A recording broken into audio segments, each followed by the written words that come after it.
Back to NEET master Malayalam YouTube channel. ഇന്നത്തെ ക്ലാസ്സിൽ നമ്മൾ കാണാൻ പോകുന്നത് മൂവിങ് ചാർജസ് ആൻഡ് മാഗ്നറ്റിസം എന്നുള്ള ചാപ്റ്ററിലത്തെ ഇമ്പോർട്ടൻ്റ് ആയിട്ടുള്ള ടോപ്പിക്കുകളിലാണ് കുറച്ചാണ്.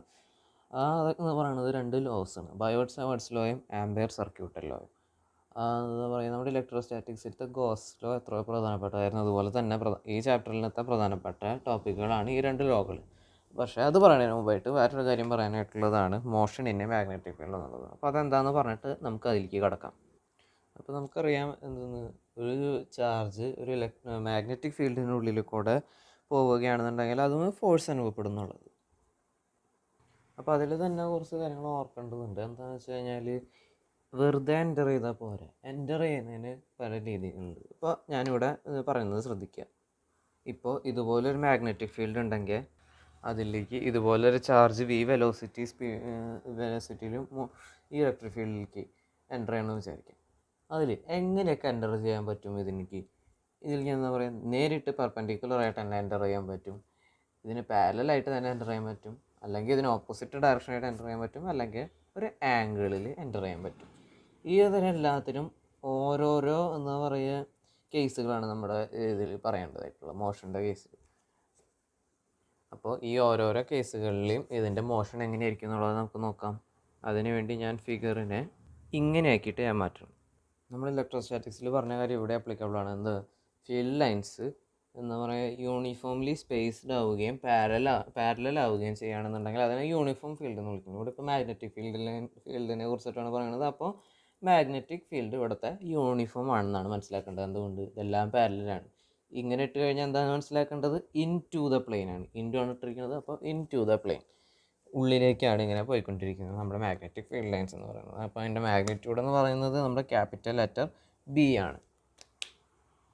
ഇനി ഇതിലേക്ക് ഒരു പ്ലസ് ക്യൂ ചാർജ് എൻ്റർ ചെയ്യുന്നുണ്ടെന്ന് വിചാരിക്കാം. അപ്പോൾ നമ്മുടെ ഫസ്റ്റ് കേസ് എന്താണ്? ചാർജ് പെർപെൻഡിക്കുലറായിട്ട് തന്നെ എൻ്റർ ചെയ്യുന്നതാണ്. എന്താണ്, നമ്മുടെ ഇപ്പോൾ magnetic field lines into the plane ആണ്. നമ്മുടെ ചാർജ് എന്ന് പറയുന്നത് ഇതേ ഡയറക്ഷനിലേക്ക് തന്നെ എൻ്റർ ചെയ്യുകയാണ്. അപ്പോൾ നമ്മുടെ വെലോസിറ്റി വിയും മാഗ്നറ്റിക് ഫീൽഡും തമ്മിൽ പെർപെൻഡിക്കുലർ ആണ്. എന്താണ്, മാഗ്നറ്റിക് ഫീൽഡ് ലൈൻസും വെലോസിറ്റിയും പെർപെൻഡിക്കുലർ ആണ്. നമ്മൾ ഒരു എന്താ പറയുക ചാർജ് മാഗ്നറ്റിക് ഫീൽഡിലേക്ക് കയറുന്നുണ്ടെന്നുണ്ടെങ്കിൽ നമ്മൾ മാഗ്നറ്റിക് ലോറൻസ് ഫോഴ്സ് എന്താണെന്ന് പഠിച്ചത്? F=QVB sin θ. ഇവിടെ തീറ്റ എന്ന് പറയുന്നത് 90 ഡിഗ്രിയാണ്. അപ്പോൾ sin 90 എന്ന് പറയുന്നത് 1 ആണ്. അപ്പോൾ നമ്മുടെ ആക്ട് ചെയ്യുന്ന ഫോഴ്സ് എന്ന് പറയുന്നത് എന്താണ്? QVB. എന്താണ് നമ്മുടെ ഫോഴ്സ്? അതിവിടെ ഞാൻ ഒരു സൈഡിൽ എഴുതി വയ്ക്കുന്നു. F=QVB. Q ചാർജാണ്, V വെലോസിറ്റിയാണ്, B എന്ന് പറയുന്നത് മാഗ്നറ്റിക് ഫീൽഡ് ഇൻറ്റൻസിറ്റിയാണ്. അപ്പോൾ നമ്മുടെ QVB sin θ ക്രോസ് പ്രൊഡക്റ്റ് ആണ്. അപ്പോൾ നമ്മൾ ക്രോസ് പ്രൊഡക്റ്റ് എടുക്കണം. V cross B. V ഇതേ ഡയറക്ഷനിലാണ്, B ഉള്ളിലേക്കാണ്. അപ്പോൾ അത് ഞാൻ ഇങ്ങനെ കാണിക്കുകയാണ്. ഇതാണ് V, ഇതാണ് B. അപ്പോൾ നമ്മൾ ക്രോസ് പ്രൊഡക്റ്റ് എടുക്കുമ്പോൾ എങ്ങനെയാണ്? തമ്പ് റൂൾ വെച്ചിട്ട് എടുക്കുമ്പോൾ ഈ ഡയറക്ഷനിലേക്ക് ഫോഴ്സ് അനുഭവപ്പെടും. ഏതാണ് നിങ്ങളുടെ കാഴ്ചയിൽ? ലെഫ്റ്റിലേക്ക് ഫോഴ്സ് അനുഭവപ്പെടും. അത് രണ്ടും കണ്ടെയ്ൻ ചെയ്യുന്ന പ്ലെയിനിന് പെർപെൻഡിക്കുലറായിട്ട് ഇതേ ഡയറക്ഷനിൽ. ഇത് മാഗ്നറ്റിക് ഫീൽഡിലേക്ക് എൻ്റർ ചെയ്താലാണ് ഈ ഫോഴ്സ് ആക്ട് ചെയ്യുകയുള്ളതെന്ന് ഓർക്കണം. ഇവിടെ വെച്ചിട്ട് തന്നെ ആക്ട് ചെയ്യില്ല. ഈ ചാർജ് എന്ന് പറയുന്നത് മാഗ്നറ്റിക് ഫീൽഡിൻ്റെ ഉള്ളിലേക്ക് കടന്നു എന്ന് വിചാരിക്കുക. ഇവിടെ എത്തി, ഇവിടെ നിന്ന് നീങ്ങിയിട്ട് അപ്പോഴാണ് ഫോഴ്സ് അനുഭവപ്പെടുക. ഫോഴ്സ് എങ്ങോട്ടായിരിക്കും? ഇങ്ങോട്ടായിരിക്കും. അപ്പോൾ ഒന്നാലോചിക്കുക, എന്തെന്ന്, നമ്മുടെ ചാർജ് ഇവിടെ നിന്ന് ഇങ്ങനെ തുടങ്ങിയിട്ട് ഇതിലേക്ക് കയറിയ വഴിക്ക് തന്നെ ഇങ്ങനെ ഒരു ഫോഴ്സ് വന്നു. അപ്പോൾ ഇത് ഇങ്ങോട്ട് നീങ്ങി തുടങ്ങി. എന്താണ്, ഇങ്ങോട്ട് ഇങ്ങനെ നീങ്ങി തുടങ്ങി ലെഫ്റ്റിലേക്ക്. പക്ഷേ ഈ വെലോസിറ്റിക്ക് ചേഞ്ച് ഒന്നും വന്നിട്ടില്ല. ഇത് ഈ സൈഡിലേക്ക് ഒരു ആക്സലറേഷൻ വന്നു എന്നാണ് മനസ്സിലാക്കേണ്ടത്. ഈ വെലോസിറ്റി വി വെലോസിറ്റിക്ക് ഒരു ചേഞ്ച് വന്നിട്ടില്ല. എന്താണ്, നമ്മൾ എന്താ പറയുക 2 ഡയമെൻഷനിലായിട്ട് കൺസിഡർ ചെയ്യുകയാണെന്നുണ്ടെങ്കിൽ, ഇപ്പോൾ ഇവിടെ ഞാൻ ആക്സിസുകൾ വരയ്ക്കുകയാണ്. ഇത് പോസിറ്റീവ് ആക്സിസ്, ഇത് പോസിറ്റീവ് വൈ ആക്സിസ്. നമ്മുടെ പോസിറ്റീവ് വൈ ആക്സിസിലേക്ക് ഒരു വെലോസിറ്റി ഉണ്ടായിരുന്നു. എക്സ് ആക്സിസിലേക്ക് വെലോസിറ്റിയോ ആക്സലറേഷനോ ഒന്നും ഉണ്ടായിരുന്നില്ല. വൈ ആക്സിസിൽ ആക്സലറേഷൻ ഇല്ല. പക്ഷേ ഇതിങ്ങോട്ട് ഫീൽഡിന് ഉള്ളിലേക്ക് കടന്ന ഉടൻ തന്നെ നെഗറ്റീവ് എക്സ് ആക്സിസിൻ്റെ ഡയറക്ഷനിലേക്ക് ഒരു ആക്സലറേഷൻ വന്നു തുടങ്ങി.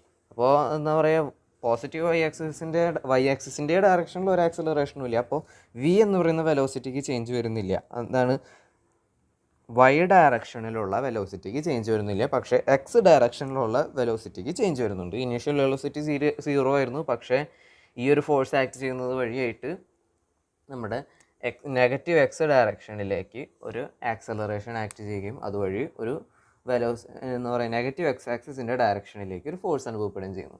അപ്പോൾ ഈ ഒരു എന്താ പറയുക ഇവിടെ എത്തിയെന്ന് വിചാരിക്കുക. ഇവിടെ എത്തിയെന്നുണ്ടെങ്കിൽ ഇവിടെ വെലോസിറ്റി മാർക്ക് ചെയ്യണമെന്നുണ്ടെങ്കിൽ ഇങ്ങോട്ടൊരു വെലോസിറ്റി ഉണ്ടായിരിക്കും, ഇതുപോലെയും ഒരു വെലോസിറ്റി ഉണ്ടായിരിക്കും. ഈ വെലോസിറ്റി വി തന്നെയാണ്, കാരണം എന്താ പറയുക വൈ ആക്സിസിൻ്റെ ഡയറക്ഷനിൽ ആക്സലറേഷൻ ഇല്ല. പക്ഷെ ഇവിടെ നോക്കുമ്പോൾ ഇത് രണ്ട് കമ്പോണൻസ് ആണ് വെലോസിറ്റിയുടെ. അപ്പോൾ വെലോസിറ്റിയുടെ തന്നെ ഡയറക്ഷൻ എന്ന് പറയുന്നത് ചേഞ്ച് ചെയ്തു. ഇത് ഈ എക്സ് ഡയറക്ഷനിലുള്ള വെലോസിറ്റിയുടെയും വൈ ഡയറക്ഷനിലുള്ള വെലോസിറ്റിയുടെയും വെക്റ്റർ സം ആയിരിക്കും ഇതിൻ്റെ ആക്ച്വൽ ആയിട്ടുള്ള പിന്നെ വെലോസിറ്റി എന്ന് പറയുന്നത്. ഈ ആക്ച്വൽ ചെയ്തിട്ടുള്ള ആക്ച്വൽ എന്നാണ് ഞാൻ ഉദ്ദേശിക്കുന്നത്. ഇതായിരിക്കും പിന്നത്തെ വെലോസിറ്റി. പക്ഷെ അപ്പോൾ ഇവിടെ നമുക്ക് വെലോസിറ്റി ഇതാണ്, ഇതിന് ക്യൂ ചാർജ് ഉണ്ട്, ഇത് മൂവ് ചെയ്തുകൊണ്ടിരിക്കാനാണ്, ഇവിടെ മാഗ്നറ്റിക് ഫീൽഡ് ഉണ്ട്. അപ്പോൾ വേറെ ഫോഴ്സ് അനുഭവപ്പെടും. ഇവിടെ വെച്ചിട്ട് ഇങ്ങനെ എത്തിക്കഴിഞ്ഞാൽ ഫോഴ്സിൻ്റെ ഡയറക്ഷൻ മാറി. പക്ഷേ ഒരു കാര്യം ഓർക്കേണ്ടതായിട്ടുണ്ട്, ഇപ്പോഴും എന്താ മാഗ്നറ്റിക് ഫീൽഡിൻ്റെയും വെലോസിറ്റിയുടെയും ഡയറക്ഷൻ പെർപെൻഡിക്കുലർ തന്നെയാണ്. അപ്പോൾ ഇങ്ങനെ നോക്കുകയാണെന്നുണ്ടെങ്കിൽ തമ്പ് റൂൾ വെച്ചിട്ട് നമ്മുടെ ഫോഴ്സിൻ്റെ ഡയറക്ഷൻ എന്ന് പറയുന്നത് ഇങ്ങോട്ടായിട്ട് വരും. അപ്പോൾ നമ്മൾ മനസ്സിലാക്കേണ്ടത് എന്താണെന്ന് വെച്ച് കഴിഞ്ഞാൽ ഇത് കയറിയ ഉടൻ തന്നെ ഫോഴ്സിൻ്റെ ഡയറക്ഷൻ ഇങ്ങനെ മാറിയിട്ട് അങ്ങനെ ഓരോ കേസിലത്തെയും നോക്കുകയാണെന്നുണ്ടെങ്കിൽ നമുക്ക് മനസ്സിലാക്കാൻ സാധിക്കും എന്തെന്ന്, ഒരു മാഗ്നറ്റിക് ഫീൽഡിലേക്ക് പെർപെൻഡിക്കുലറായിട്ട് തന്നെ ഒരു ചാർജ് കയറുകയാണെന്നുണ്ടെങ്കിൽ അതിൻ്റെ പാത്ത് എന്ന് പറയുന്നത് ഒരു സർക്കുലർ പാത്തായിരിക്കും. അതാണ് നമ്മൾ ഇതിൽ ഓർക്കേണ്ടതായിട്ടുള്ളത്. അപ്പോൾ അത് കാണിക്കാനായിട്ട് ഞാൻ ഇതൊരു എക്സ്പാൻഡഡ് ഫിഗർ വരയ്ക്കാം. ഇതാണ് ഇപ്പോൾ തൽക്കാലത്തേക്ക് നമ്മുടെ എക്സ്പാൻഡഡ് ആയിട്ടുള്ള ഫിഗർ. ഇതെല്ലാം ഒരേ ചാർജ് തന്നെയാണ്, ഒരേ ചാർജ് തന്നെ വ്യത്യസ്ത പൊസിഷനിൽ ആക്ട് ചെയ്യുന്ന വെലോസിറ്റിയുടെ ഡയറക്ഷനാണ് ഈ കാണിക്കുന്നത്. ഇതിൽ എന്താ പറയുക ഓരോ കേസിലും ഈ ഫോഴ്സ് ആയിരിക്കും ആക്ട് ചെയ്യുന്നുണ്ടാകും. അപ്പോൾ ഇത് സർക്കുലർ മോഷനാണെന്ന് പറഞ്ഞു. സർക്കുലർ മോഷൻ ആണെന്നുണ്ടെങ്കിൽ എപ്പോഴും സെൻട്രിപീറ്റൽ ഫോഴ്സ് ഉണ്ടായിരിക്കണം. ആ സെൻട്രിപീറ്റൽ ഫോഴ്സാണ് ഇവിടുത്തെ എന്തെന്ന് മാഗ്നറ്റിക് ലോറൻസ് ഫോഴ്സ്. അപ്പോൾ ഫോഴ്സിൻ്റെ മാഗ്നിറ്റ്യൂഡ് എന്താണ്, F is equal to q v B. ഇതാണ് സെൻട്രിപീറ്റൽ ആക്സലറേഷൻ സെൻട്രിപീറ്റൽ ഫോഴ്സ് എന്ന് പറയുന്നത്. സെൻട്രിപീറ്റൽ ഫോഴ്സ് എന്ന് പറയുന്നത് പ്രൊവൈഡ് ചെയ്യുന്ന മാഗ്നറ്റിക് ലോറൻസ് ഫോഴ്സാണ്. ഇത് ഓരോ കേസിലത്തെയും എന്താ പറയുക വെലോസിറ്റി, ഇത് ഓരോ കേസിലത്തെയും ഫോഴ്സ് ആയിരിക്കും. അപ്പോൾ ഇത് ഏത് കേസാണ്, മാഗ്നറ്റിക് ഫീൽഡിന് പെർപെൻഡിക്കുലറായി തന്നെ എന്താ പറയുക ചാർജ് എൻ്റർ ചെയ്യുകയാണെങ്കിലാണ് സർക്കുലർ പാത്ത് നമുക്ക് കിട്ടുക. എന്താണ് ഒന്നുകൂടിയും പറയുന്നത്, ഒരു ചാർജ് മാഗ്നറ്റിക് ഫീൽഡിന് പെർപെൻഡിക്കുലറായിട്ട് തന്നെയാണ് വെലോസിറ്റി ഉള്ളത് എന്നുണ്ടെങ്കിൽ അത് ഫോളോ ചെയ്യുന്ന പാത്ത് എന്ന് പറയുന്നത് ഒരു സർക്കുലർ പാത്തായിരിക്കും. സർക്കുലർ പാത്തിൻ്റെ എന്താ പറയുക സർക്കുലർ മോഷൻ ആവശ്യമായിട്ടുള്ള സെൻട്രിപീറ്റൽ ഫോഴ്സ് പ്രൊവൈഡ് ചെയ്യുന്നത് മാഗ്നറ്റിക് ലോറൻസ് ഫോഴ്സ് ആണ്. ആ ഫോഴ്സിൻ്റെ മാഗ്നിറ്റ്യൂഡ് എന്ന് പറയുന്നത് ക്യൂ വി ബി ആണ്. സൈൻ കമ്പോണൻ്റ് ഇല്ലേ, കാരണം എന്താ പറയുക ആംഗിൾ എന്ന് പറയുന്നത് 90 ഡിഗ്രി ആയതുകൊണ്ട്. അപ്പോൾ എന്താണ് centripetal acceleration, F is equal to q v B. ഇനി അടുത്ത കേസ് പറയാനായിട്ടുള്ളതാണ് ചാർജ് മാഗ്നറ്റിക് ഫീൽഡിന് ഒരു ആംഗിളിൽ എൻ്റർ ചെയ്യുന്നത്. അതപ്പോൾ എങ്ങനെയാണെന്ന് നോക്കാം. അതിനുള്ള ഫിഗർ ഞാനിപ്പോൾ വരയ്ക്കാം. അപ്പോൾ നമ്മൾ കൺസിഡർ ചെയ്യാൻ പോകുന്ന ഫിഗർ ഇതാണ്. ഇത് നമ്മുടെ ആക്സിസുകളാണ്, എക്സ് ആക്സിസും വൈ ആക്സിസും സെഡ് ആക്സിസും. ഇനി ഇതിൽ എക്സ് ആക്സിസിന് പാരലായിട്ടൊരു മാഗ്നറ്റിക് ഫീൽഡ് നമുക്ക് കൺസിഡർ ചെയ്യാം. ഇതാ ഇതുപോലെയുള്ളൊരു ഫീൽഡ്. ഇതെന്ന് പറയുന്നത് യൂണിഫോംലി സ്പേസ്ഡ് ആയിട്ടാണ്, അതോടൊപ്പം തന്നെ പാരലലാണ്. അപ്പോൾ ഇത് യൂണിഫോം ഫീൽഡ് തന്നെയാണ്. ഇനി ഈ ഫീൽഡിലേക്ക് ഇതുപോലുള്ളൊരു ചാർജ് ഒരു ആംഗിൾ വഴി എൻ്റർ ചെയ്യുകയാണെന്ന് വിചാരിക്കാം. എങ്ങനെയാണ്, ഇതാണ് ഫീൽഡിൻ്റെ ഡയറക്ഷൻ എന്ന് പറയുന്നത്. പക്ഷേ എന്താണ് ചാർജ് എന്ന് പറയുന്നത് ഒരു ആംഗിളിലാണ് എൻ്റർ ചെയ്യുന്നത്. ഇതുപോലെ പെർപെൻഡിക്കുലർ ആയിട്ടുള്ള പാരലലായിട്ടുള്ള ഒരു ആംഗിളിലാണ് എൻ്റർ ചെയ്യുന്നത് നമുക്ക് വിചാരിക്കാം. ആ വെലോസിറ്റി വി ആണെന്ന് നമുക്ക് അസ്യൂം ചെയ്യുന്നത് തൽക്കാലത്തേക്ക്. അപ്പോൾ നമ്മൾ എന്താ പറയുക ഓർക്കേണ്ടതായിട്ടൊരു കാര്യമുണ്ട്. എന്താണെന്ന് വെച്ച് കഴിഞ്ഞാൽ ഇതുപോലെ ഒരു ആംഗിളിൽ വെലോസിറ്റി ഉണ്ടെന്നുണ്ടെങ്കിൽ നമ്മൾ 11th പഠിച്ചിട്ടുണ്ടായിരുന്നത് അതിനെ നമുക്ക് റിസോൾവ് ചെയ്യാമെന്ന്. എങ്ങനെ, ഹൊറിസോണ്ടലും വെർട്ടിക്കൽ കമ്പോണൻസ് ആയിട്ട് നമുക്ക് റിസോൾവ് ചെയ്യാമെന്ന്. അപ്പോൾ ഇതിനെന്ന് പറയുന്നത് ഇതിപ്പോൾ മാഗ്നറ്റിക് ഫീൽഡും വെലോസിറ്റിയും തമ്മിലുള്ള ആംഗിളാണ് തീറ്റ എന്ന് വിചാരിക്കാം. അപ്പോൾ നമുക്ക് ഇങ്ങനെ രണ്ട് കമ്പോണൻസ് ആയിട്ട് ഈ വെലോസിറ്റീനെ റിസോൾവ് ചെയ്യാം. ഈ ആംഗിൾ തീറ്റയാണെന്നുണ്ടെങ്കിൽ ഈ ആംഗിളും തീറ്റ ആയിരിക്കും. അപ്പോൾ ഹൊറിസോണ്ടൽ കമ്പോണൻ്റ് എന്ന് പറയുന്നത് വി കോസ് തീറ്റയും ഈ കമ്പോണൻ്റ് എന്ന് പറയുന്നത് വി സൈൻ തീറ്റയുമായിരിക്കും. അപ്പോൾ നമ്മളിതിനെ രണ്ട് എന്താ പറയുക രീതിയിൽ ഇതിനെ കൺസിഡർ ചെയ്യേണ്ടതായിട്ടുണ്ട്. ഒന്നാമത്തെ എന്ന് പറയുന്നത് വി സൈൻ തീറ്റ മാഗ്നറ്റിക് ഫീൽഡിന് പെർപെൻഡിക്കുലർ ആയിട്ടാണ്. അപ്പോൾ ഇതുമൂലം ഉണ്ടാവുന്നത് എന്തായിരിക്കും, സർക്കുലർ മോഷൻ ആയിരിക്കും. ഇനി ഇതേ ഡയറക്ഷനിൽ ആണെന്നുണ്ടെങ്കിൽ എന്താ വെലോസിറ്റിയും മാഗ്നറ്റിക് ഫീൽഡും ഒരേ ഡയറക്ഷനിലാണ്. അപ്പോൾ ക്രോസ് പ്രോഡക്റ്റ് എടുത്തു കഴിഞ്ഞാൽ നമുക്ക് 0 കിട്ടും. അപ്പോൾ എന്താണ്, ഈ എക്സ് ഡയറക്ഷനിൽ ഒരു ആക്സലറേഷൻ ആക്ട് ചെയ്യുന്നില്ല. പക്ഷേ എന്താണ് ഇതുപോലെ പെർപെൻഡിക്കുലറായിട്ട് എൻ്റർ ചെയ്യുന്നത് വി ക്രോസ് ബി എടുക്കുകയാണെങ്കിൽ എന്ത് കിട്ടും? വെലോസിറ്റിയുടെ ഡയറക്ഷൻ എന്ന് പറയുന്നത് വെർട്ടിക്കലായിട്ടുള്ളതുണ്ട്, മാഗ്നറ്റിക് ഫീൽഡ് എന്ന് പറയുന്നത് ഈ ഡയറക്ഷനിലുണ്ട്. അപ്പോൾ നമുക്ക് എങ്ങനെ കിട്ടും? V cross B. അപ്പോൾ ഉള്ളിലേക്ക് ഒരു ആക്സിലറേഷൻ ആക്ട് ചെയ്യുന്നതായിട്ട് നമുക്ക് മനസ്സിലാക്കാൻ പറ്റും. അതായത് നെഗറ്റീവ് സെഡ് ഡയറക്ഷനിലേക്ക് ഒരു ആക്സിലറേഷൻ ആക്ട് ചെയ്യുന്നുണ്ട്. പക്ഷേ നമ്മൾ നേരത്തെ പറഞ്ഞ പോലെ തന്നെ എന്താ പറയുക, വെലോസിറ്റി മാറുന്നതിനനുസരിച്ച് ആ ഫോഴ്സിൻ്റെ ഡയറക്ഷൻ മാറിയിട്ട് ഇതുപോലെ ഒരു സർക്കുലർ പാത്ത് കിട്ടും. പക്ഷേ ഇവിടെ ഇതുപോലെ ഒരു വെലോസിറ്റിയും കിട്ടുന്നുണ്ട്. അപ്പോൾ എങ്ങനെയായിരിക്കും? സർക്കുലർ മോഷനും ഉണ്ടായിരിക്കും, അതോടൊപ്പം തന്നെ ലീനിയർ മോഷനും ഉണ്ടായിരിക്കും. അപ്പോൾ എന്തായിരിക്കും? നമ്മുടെ സ്പ്രിങ്ങിൻ്റെ ഷേപ്പിലായിരിക്കും ഇപ്പോൾ ഉണ്ടാവുക. എങ്ങനെ? ഇതുപോലെ ആയിരിക്കും അത് നീങ്ങുക. ഇതിനെ പറയുന്നതാണ് ഹെലിക്കൽ പാത്ത് എന്ന്. അപ്പോൾ എന്താണ്? ഒരു ആംഗിൾ വഴി എൻ്റർ ചെയ്യുകയാണെന്നുണ്ടെങ്കിൽ ആ ചാർജ് ഫോളോ ചെയ്യുന്ന പാത്ത് എന്ന് പറയുന്നത് ഒരു ഹെലിക്കൽ പാത്തായിരിക്കും. ഇനി പിന്നത്തെ കേസ് എന്ന് പറയുന്നത് ഇതുവഴി തന്നെ മനസ്സിലാക്കുന്നതാണ്.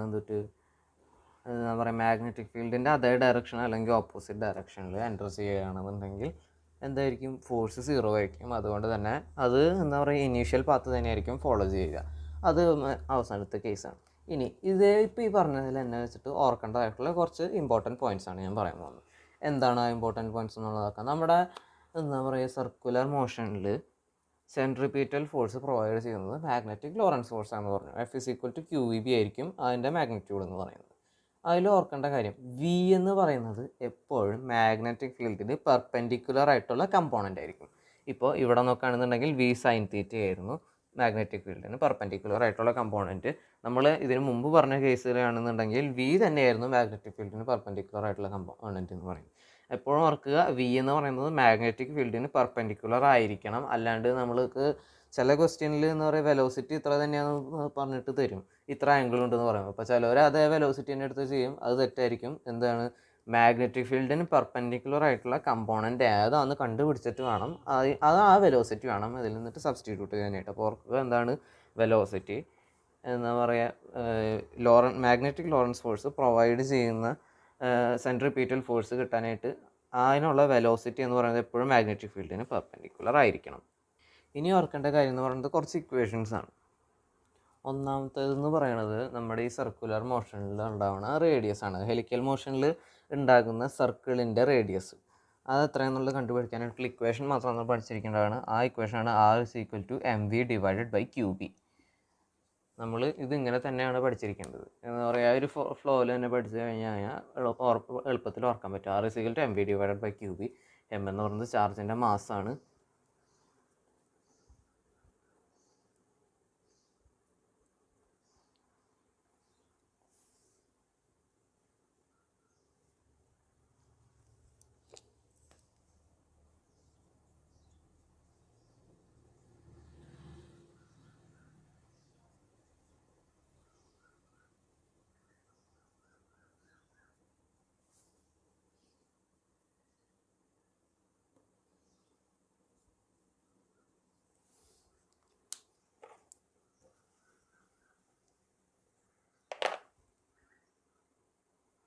രണ്ടാമത്തെ ഓർക്കേണ്ടതെന്ന് പറയുന്നത് ടൈം പീരീഡ് ആണ്. ടൈം പീരീഡ് T = ഓർക്കേണ്ടത് തന്നെയാണ് 2πm/QB.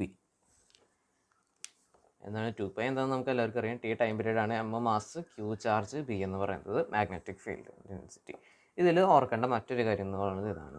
ഇതിൽ ടൈം പീരീഡിൻ്റെ ഇക്വേഷനിൽ വെലോസിറ്റി എന്നുള്ള ടേം ഇല്ല. അപ്പോൾ ഏതൊരു വെലോസിറ്റിയിൽ എൻ്റർ ചെയ്യുകയാണെന്നുണ്ടെങ്കിലും എന്താ പറയുക, അതിൻ്റെ ടൈം പീരീഡ് അതിൻ്റെ ചാർജിനെയും മാസിനെയും മാഗ്നറ്റിക് ഫീൽഡ് ഇൻറ്റൻസിറ്റിനെയും മാത്രമാണ് ഡിപ്പെൻഡ് ചെയ്യുന്നത്, അല്ലാതെ വെലോസിറ്റീനെ ഡിപ്പെൻഡ് ചെയ്യുന്നില്ല. ഇത് ഓർക്കേണ്ടതായിട്ടുള്ള വളരെ ഇമ്പോർട്ടൻ്റ് ആയിട്ടുള്ള ഒരു കാര്യമാണ്. ഇനി ഇതുപോലെ തന്നെ ഫ്രീക്വൻസി ഓർക്കേണ്ടതാണ്. ഫ്രീക്വൻസി എന്ന് പറയുക, ഈ ഇക്വേഷൻ ഓർമ്മയുണ്ടെന്നുണ്ടെങ്കിൽ കിട്ടാൻ വളരെ എളുപ്പമാണ്. എന്തുട്ടാ, ഫ്രീക്വൻസി = 1/T എന്നുള്ളത് നമുക്ക് മുമ്പ് തന്നെ അറിയാവുന്നതാണ്. അപ്പോൾ ഇതിൻ്റെ റെസിപ്രോക്കൽ എന്താണ്? QB/2πm. ഇനി ഫ്രീക്വൻസിക്ക് ഒരു പേരുണ്ട്, അത് സൈക്ലോട്രോൺ ഫ്രീക്വൻസി എന്നാണ്. അത് നമുക്ക് ഇനി പറയാൻ പോകുന്ന ടോപ്പിക്കാണ്. അപ്പോൾ നമ്മൾ ഈ ഇക്വേഷൻ ഓർത്തിരിക്കേണ്ടത് ഇമ്പോർട്ടൻ്റ് ആണ്. എന്തൊക്കെയാണ് ഇക്വേഷൻസ്? റേഡിയസ് എന്ന് പറയുന്നത് R=mv/QB, M മാസ്, V എന്ന് പറയുന്നത് മാഗ്നറ്റിക് ഫീൽഡിന് പെർപെൻഡിക്കുലർ ആയിട്ടുള്ള വെലോസിറ്റിയുടെ കമ്പോണൻറ്റ്, Q എന്ന് പറയുന്നത് ചാർജ്, B എന്ന് പറയുന്നത് മാഗ്നറ്റിക് ഫീൽഡ് ഡെൻസിറ്റി. ഇനി അടുത്തതെന്ന് പറയുന്നത് ടൈം പീരീഡ് ആണ്. Time period T is equal to 2πm divided by Q B. 2π നമുക്കറിയാവുന്ന കോൺസ്റ്റൻ്റ് ആണ്. എം എന്ന് പറയുന്നത് മാസ്, ക്യൂ എന്ന് പറയുന്നത് ചാർജ്, ബി എന്ന് പറയുന്നത് മാഗ്നറ്റിക് ഫീൽഡ് ഇൻറ്റൻസിറ്റി. ഇനി സൈക്ലോട്രോൺ ഫ്രീക്വൻസി എന്ന് പറയുന്നത് ടൈം പീരീഡിൻ്റെ റെസിപ്രോക്കൽ, അപ്പോൾ q B divided by 2πm. ഞാനൊന്ന് പറഞ്ഞു തരാൻ നിങ്ങൾക്ക് മനസ്സിലായെന്ന് ഞാൻ വിചാരിക്കുന്നു. ഡൗട്ടുള്ളതെല്ലാം കമൻറ്റ് ബോക്സിലിടുക. വീഡിയോ നിങ്ങൾക്ക് ഇഷ്ടപ്പെട്ടുന്നുണ്ടെങ്കിൽ ലൈക്ക് ചെയ്യുക. നീറ്റ് മാസ്റ്റർ മലയാളം യൂട്യൂബ് ചാനലിലേക്ക് സബ്സ്ക്രൈബ് ചെയ്യുക. Thanks for watching.